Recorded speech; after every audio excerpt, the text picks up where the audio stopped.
ৰঙালী বিহু অসমীয়া সমাজৰ এটি অপৰিহাৰ্য অংগ। ৰাতিপুৱা মাৰ চিঞৰতে সাৰ পালোঁ আৰু ইতিমধ্যে মায়ে গৰু বিহুৰ প্ৰস্তুতি আৰম্ভ কৰিলেই। মাহ হালধিৰে প্ৰথমতে গৰুক গা নোওৱা পৰ্ব আৰম্ভ। ঘৰৰ গোহালিৰ গৰুকেইটাৰ মংগল আৰু সুস্বাস্থ্য কামনা কৰি ভগৱানক প্ৰাৰ্থনা জনোৱাই হৈছে এই গৰু বিহুৰ মূল উদ্দেশ্য। এই দিনটোতে গৰুৰ গাত লাও বেঙেনা আদি ছটিয়াবলৈ চাট সজা হয়।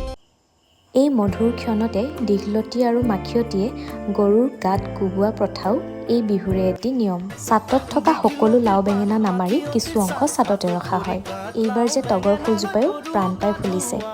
নিজৰ ঘৰৰ চাট ঘৰলৈ উভতাই নানি ওচৰ চুবুৰীয়াৰ সৈতে সলনি কৰাও এই গৰু বিহুৰে এটি নিয়ম।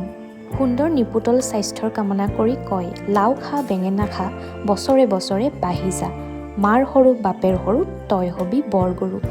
সেই দিনটোতে বহুতে আকৌ আমলৰি টোপো খায়। বিহু বুলি ক'লে জলপান আৰু পিঠা পনা নাথাকিবনে? ঘৰত আহি খাই দিলোঁ অলপ আৰু মায়ে ৰাতিৰ কাৰণে মাছৰ যোগাৰ কৰিলেই। সন্ধিয়া সময়লৈ কণ কণ মইনাহঁতে হুঁচৰি গাবলৈ আহিলে। ইহঁতৰ বিহু নাচ দেখি মোৰো পুৰণা দিনবোৰলৈ মনত পৰি গ'ল। এসময়ত আমিও এনেদৰে ঘৰে ঘৰে হুঁচৰি মাৰিছিলোঁ। সন্ধিয়া খেৰ বিলঙনিৰে জুই জ্বলাই গৰুৰ আগত বিচনীৰে বিচি দিয়া হয় আৰু ইয়াক জাক দিয়া বুলি কোৱা হয়।